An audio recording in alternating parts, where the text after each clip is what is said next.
Gênesis capítulo 37, versículos 23 e 24 está escrito: Quando José chegou ao lugar onde os seus irmãos estavam, eles arrancaram dele a túnica longa, de mangas compridas, que ele estava vestindo. Depois o pegaram e o jogaram no poço, que estava vazio e seco. Eu quero que você tente compreender o que se passou na mente de José nesse momento em que aconteceu esse fato narrado nas Escrituras. Um jovem de apenas 17 anos, que há pouco tempo estava cheio de sonhos, que projetava um futuro dado a ele pelo próprio Deus, no qual ele seria um grande governador. Um jovem amado pelo seu pai, que o tinha em tão grande estima que deu a ele uma túnica colorida, o que fez com que ele se sentisse ainda mais querido. Mas de repente, a vida daquele menino tem uma reviravolta. Por causa do ciúme, os seus irmãos passaram a odiá-lo. E no primeiro momento em que ficaram longe do pai, eles tiraram a sua túnica e o lançaram em uma cisterna para morrer, porque ali não havia água. A túnica que José havia recebido de seu pai tinha um significado simbólico. Ela exprimia o amor do pai por ele. Por isso os irmãos a arrancaram, como se quisessem separar José do amor do seu pai. O diabo muitas vezes age assim também na nossa vida. Ele cria situações tão difíceis de suportar que nos deixam em dúvida se realmente somos amados pelo Senhor. Mas o apóstolo Paulo escreveu que em todas as situações temos vitória completa por meio daquele que nos amou, pois temos a certeza de que nada pode nos separar do amor de Deus, nem a morte, nem a vida, nem os anjos, nem outras autoridades ou poderes celestiais, nem o presente, nem o futuro, nem o mundo lá de cima, nem o mundo lá de baixo. Em todo o universo não há nada que possa nos separar do amor de Deus, que é nosso por meio de Cristo Jesus, o nosso Senhor. E além dos irmãos arrancarem a roupa de José, eles o jogaram em um poço seco, porque os irmãos não queriam somente matá-lo, mas queriam destruir os seus sonhos. O fato de José ter sonhos, e grandes sonhos, incomodava seus irmãos. O poço seco simboliza a escassez, a morte, a ausência de vida. Se em um momento José estava coberto com o amor do Pai, podendo projetar um futuro próspero e abençoado, em outro ele se encontra no fundo de um poço, condenado à morte. Muitas pessoas têm vivido esse tempo de sequidão na sua vida, mas o Senhor é aquele que abre rios no deserto. Durante a sua caminhada até a terra prometida, quando Israel teve sede, Deus fez com que brotasse água da rocha e as pessoas foram saciadas. A dor da solidão, do abandono e dos ferimentos provocados quando ele caiu naquela cisterna, somente podiam se comparar à dor da traição. Afinal, ele não foi jogado ali pelos inimigos de Israel, mas pelos seus próprios irmãos, pessoas do seu próprio sangue, que viram ele crescer. Não existe dor pior do que ser traído por aqueles a quem amamos.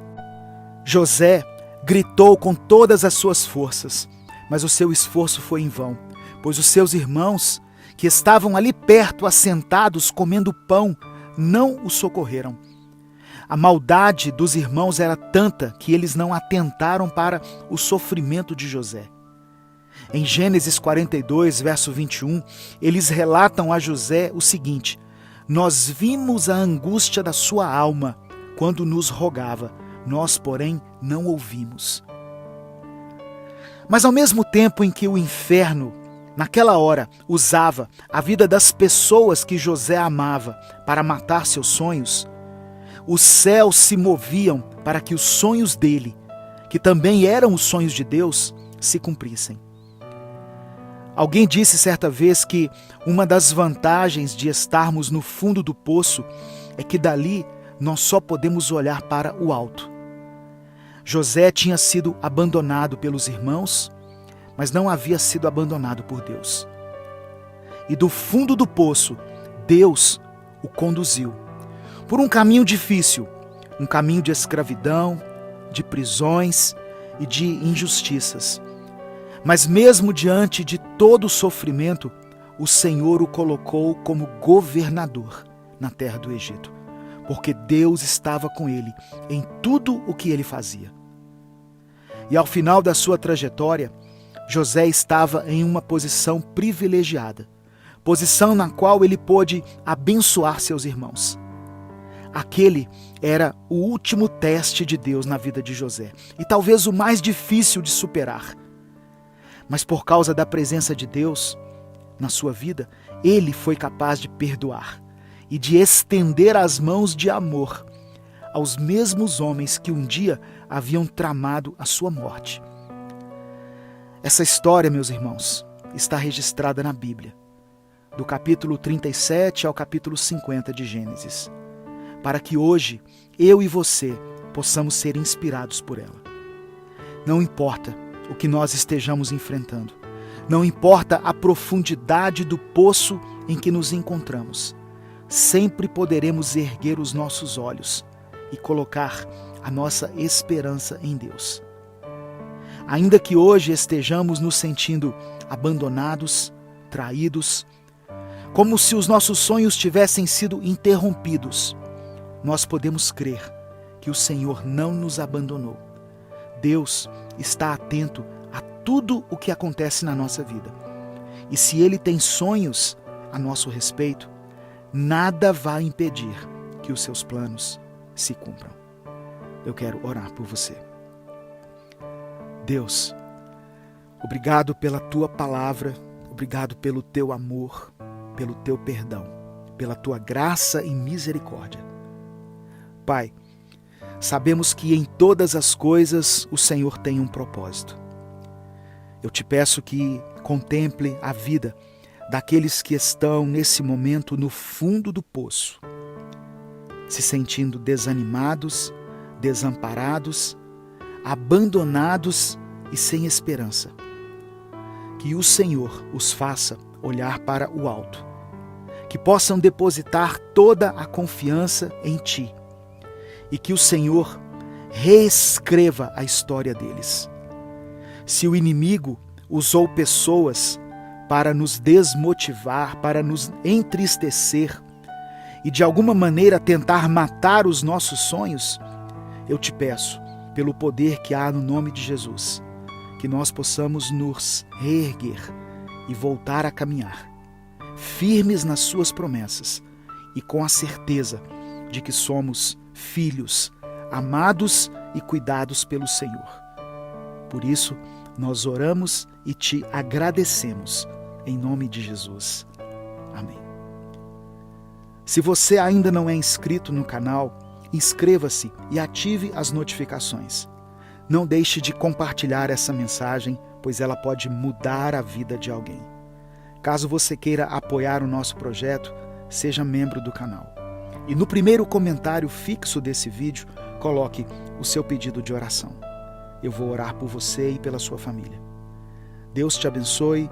Eu sou o pastor Edivaldo Oliveira e esse foi mais um Minuto com Deus.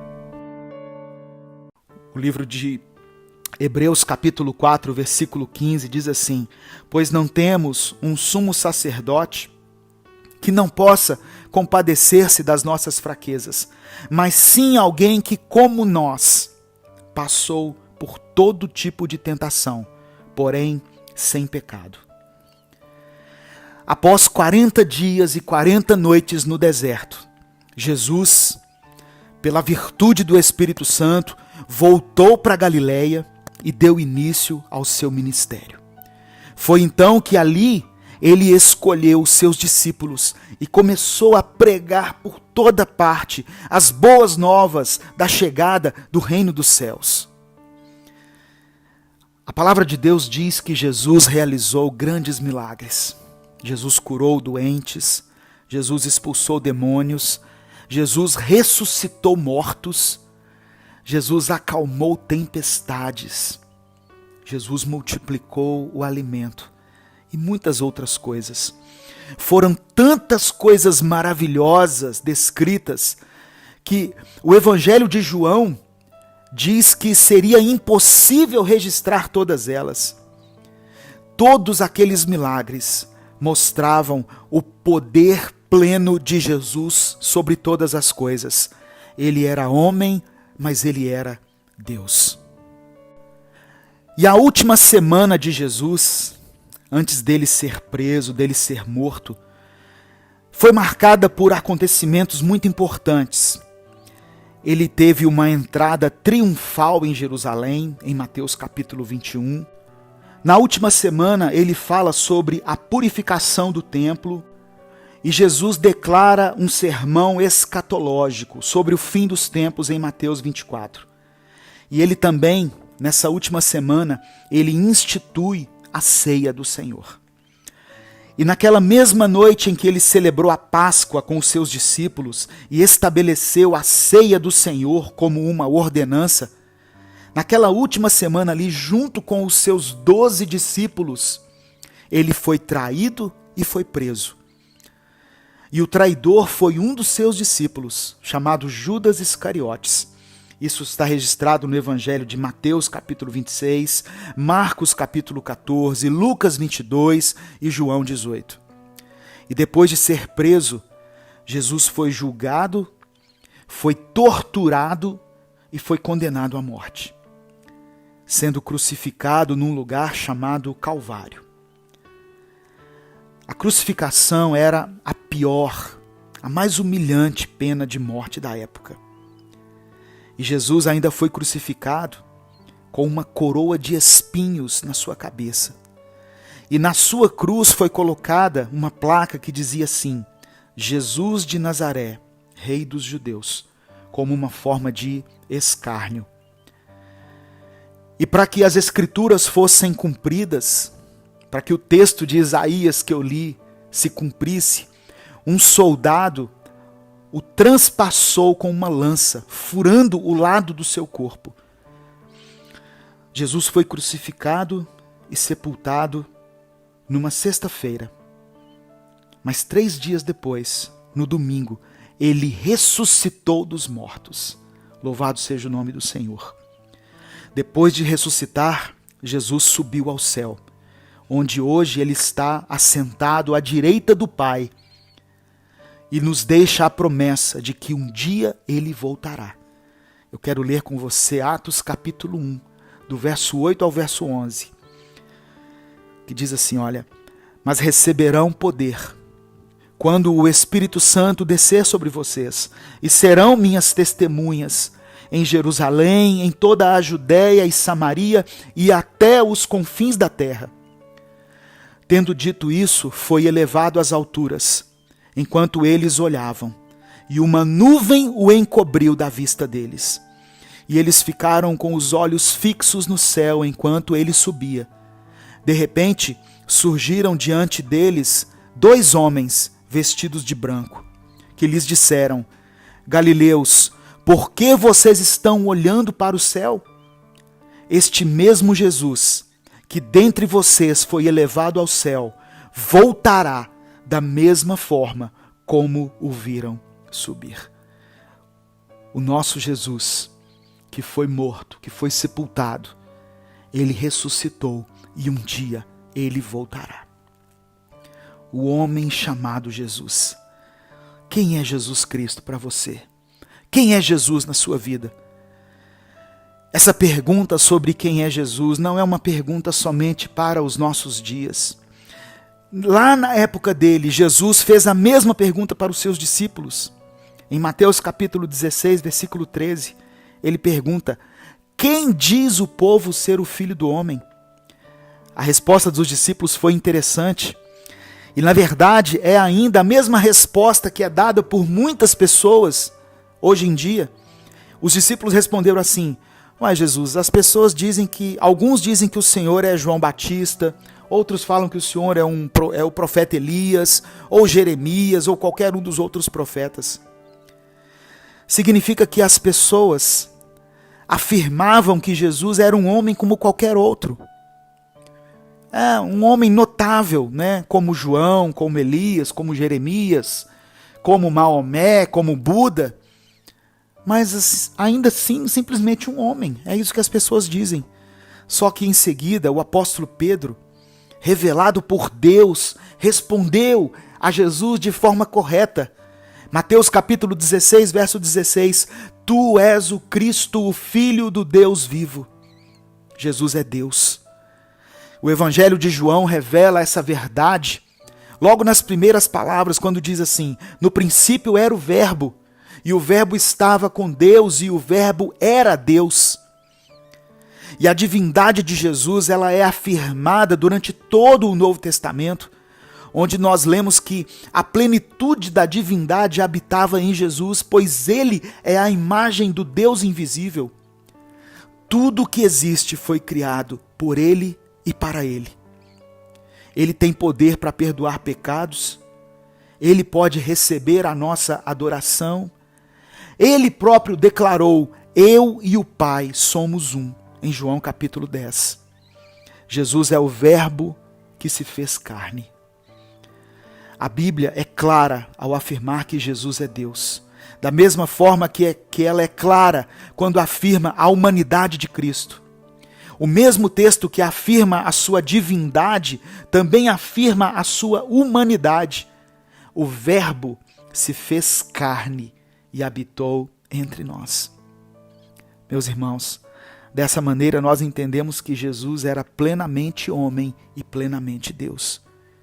Qualquer ensino que negue essa verdade não é o verdadeiro evangelho. O apóstolo Paulo escreveu a Timóteo da seguinte maneira, se referindo a Cristo: Cristo Jesus, homem.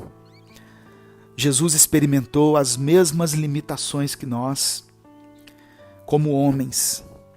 Ele passou por sofrimentos, ele teve vontades, ele foi tentado, ele teve privações, ele teve dores, ele teve fome, ele teve cansaço, ele teve fraquezas. Só que diferente de nós, ele nunca pecou. Jesus Cristo é o nosso Salvador. A morte e a ressurreição de Jesus foi o ponto alto do plano divino da redenção.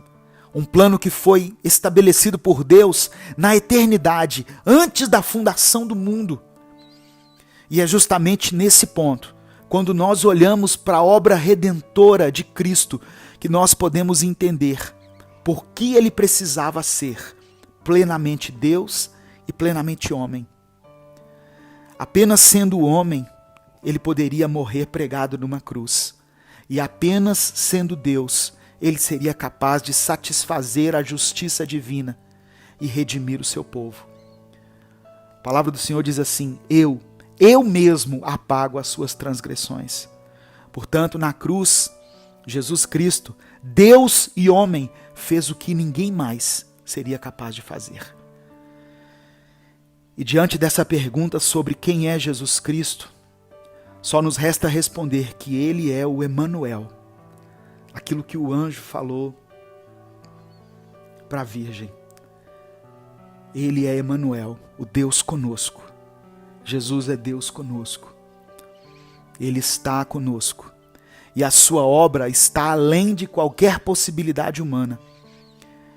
Mesmo sendo Deus, ele nos substituiu naquela cruz. Ele se fez maldito por nós, morrendo ali no nosso lugar. É impossível responder quem é Jesus sem nos lembrarmos de que ele ocupou o lugar que era para nós, miseráveis pecadores. Ele recebeu o castigo que era merecido por nós. O castigo que nos traz a paz estava sobre ele. E por causa das suas feridas nós fomos sarados. Ele nos reconciliou com Deus. Eu quero falar sobre 3 coisas que devem fazer parte dessas novas criaturas. Se nós fomos chamados para uma nova vida, em 3 aspectos, principalmente, nós vamos ter que mudar. A primeira coisa que precisa mudar em nós é a maneira como nós nos relacionamos com Deus. Muitas pessoas enxergam Deus de maneira incorreta, ou melhor, de maneira incompleta. Muitos imaginam um Deus que é somente amor, um Deus que no final vai perdoar todo mundo, que vai fazer vista grossa para tudo, para os nossos pecados, e vai abrir as portas do céu e colocar todo mundo lá dentro. Deus é amor, sim, mas Ele também é um Deus justo. Salmos capítulo 116, no versículo 5, está escrito: o Senhor é misericordioso e justo, o nosso Deus é compassivo. Nós não podemos separar a justiça de Deus da misericórdia dele. Em Deus, as duas coisas caminham juntas, em harmonia. A justiça de Deus é misericordiosa e a misericórdia de Deus é justa. Em Efésios capítulo 2, no versículo 4 e 5, está escrito assim: todavia, Deus, que é rico em misericórdia, pelo grande amor com que nos amou, deu-nos vida, juntamente com Cristo, quando ainda estávamos mortos em transgressões. Pela graça, vocês são salvos. Quem é nova criatura tem temor de Deus no seu coração, o que significa que tem reverência pelo Espírito Santo e pela palavra do Senhor. Significa que a pessoa não somente ouviu a palavra, mas que também guardou ela no coração. Salmos capítulo 119, versículo 11, o salmista diz assim: escondi a tua palavra no meu coração para eu não pecar contra ti. A nova criatura, então, ela tem essa visão correta de Deus. Um Deus que é amor, que entregou seu filho por amor, mas um Deus que é justo. Você precisa levar esse Deus a sério. Você precisa considerar o Espírito Santo como uma pessoa que está ao seu lado o tempo todo. Tem gente que fica constrangido com a presença de alguém e deixa de pecar por causa disso, mas não considera a presença de Deus na vida dela. Você precisa ter Deus como o seu Senhor verdadeiramente. A segunda coisa que precisa ser renovada na vida daqueles que aceitaram a Cristo é a maneira como nos relacionamos com o pecado. Quem é nova criatura não deve mais compactuar com o pecado. O pecado, ele vai acontecer sim, mas será como um acidente. Não deve mais ser uma prática na vida do cristão. Antes de nós conhecermos a Cristo e a palavra de Deus, nós não dávamos a devida importância à questão da santidade. Nós não reconhecíamos que o pecado nos afasta de Deus. Só que agora nós aprendemos essas coisas. Agora nós temos o Espírito Santo dentro de nós. E Ele é quem nos convence do pecado, da justiça e do juízo. Meu irmão, minha irmã, não adianta você ir na igreja todo domingo, orar, cantar louvores a Deus, ofertar, dar ali o seu dízimo, mas durante a semana continuar cometendo os mesmos pecados, continuar levando a mesma vida de pecado que você levava antes. Leia comigo o texto de 1 João, capítulo 3. 1 João, capítulo 3, do verso 6 ao verso 10. Olha o que a palavra do Senhor diz. Todo aquele que nele permanece, em Jesus, está falando aqui, não está no pecado. Todo aquele que está no pecado não o viu nem o conheceu. Quem anda no pecado significa que não viu Jesus, não conheceu a ele. E o apóstolo João continua dizendo assim, olha, filhinhos, não deixem que ninguém os engane. Aquele que pratica a justiça é justo, assim como ele, Jesus, é justo. Aquele que pratica o pecado é do diabo, porque o diabo vem pecando desde o princípio. Para isso, o Filho de Deus se manifestou para destruir as obras do diabo. Todo aquele que é nascido de Deus não pratica o pecado. Verso 9. Todo aquele que é nascido de Deus não pratica o pecado, porque a semente de Deus permanece nele, a semente de Deus está dentro dele. Ele não pode estar no pecado porque é nascido de Deus. O pecado vai ser um acidente na sua vida. Se você tem permanecido na prática do pecado, a Bíblia está dizendo que você é do diabo. E o verso 10 fala assim, desta forma sabemos, João está dizendo assim, dessa maneira nós conseguimos identificar quem são os filhos de Deus e quem são os filhos do diabo.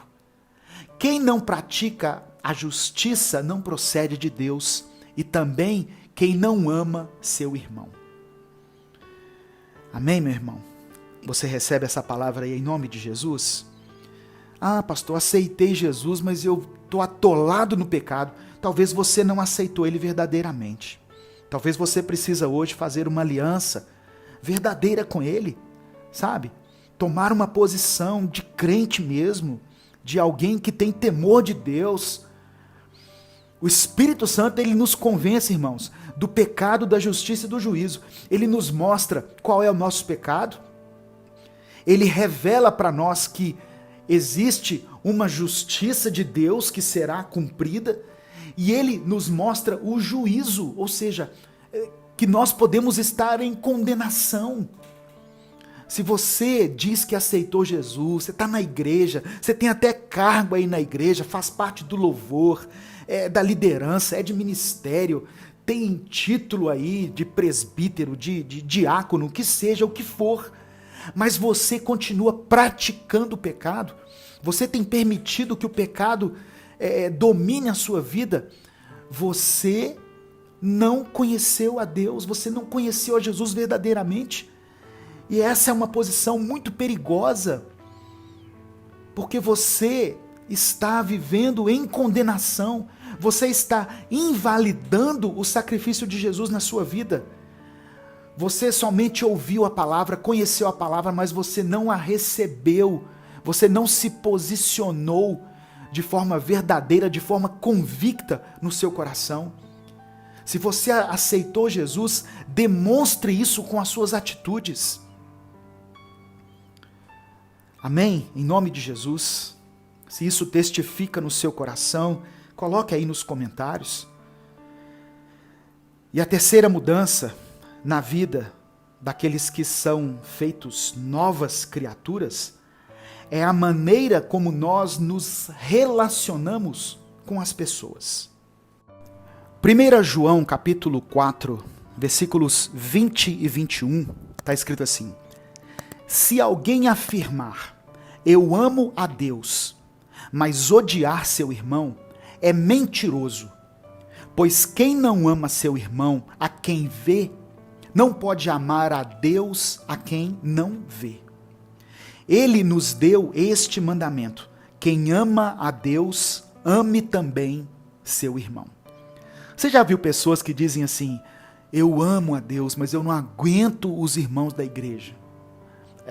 O que está dizendo aqui no texto, né? O que o apóstolo João está dizendo aqui, é que se alguém diz que ama a Deus, mas odeia as pessoas, essa pessoa é mentirosa. Porque não tem como você amar a Deus que você não vê e deixar de amar o seu irmão que você está vendo. Quem ama a Deus, expresse esse amor servindo aos irmãos, amando as pessoas. Não tem como, irmãos. A pessoa tá brigada com todo mundo, tá de mal de todo mundo, ressentida com todo mundo, mas ama a Deus. Não, ela não ama a Deus. Quem ama a Deus, ela consegue perdoar, ela consegue relevar, ela consegue conviver com as diferenças. Amém? Não adianta dizer que nós somos novas criaturas se ainda temos conservado as velhas intrigas com as pessoas. Se o nosso coração verdadeiramente está em Cristo, se somos novas criaturas, por que nós não conseguimos perdoar? É porque nós não tivemos ainda a dimensão do tamanho do perdão que recebemos de Deus. Por que ainda temos tanto ressentimento? Temos que pedir a Deus que mude o nosso coração, que transforme a nossa mente, para que nós possamos enxergar as pessoas da maneira como Deus as enxerga, com olhos de amor e de misericórdia. Meu querido irmão, minha querida irmã, Deus quer estabelecer um tempo novo na sua vida. As coisas velhas, Deus quer virar a página. Deus quer fazer de você uma nova criatura. Peça ao Senhor para que Ele se revele a você, para que você o conheça de uma forma verdadeira, única, e não da maneira como o mundo ou a religião apresentaram Ele a você.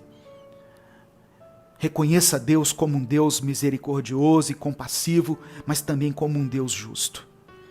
Peça ao Senhor para que você consiga abandonar definitivamente o pecado na sua vida. O pecado tem atrapalhado você. O pecado tem impedido você de conquistar muitas coisas que Deus queria dar a você. Porque o pecado nos afasta de Deus.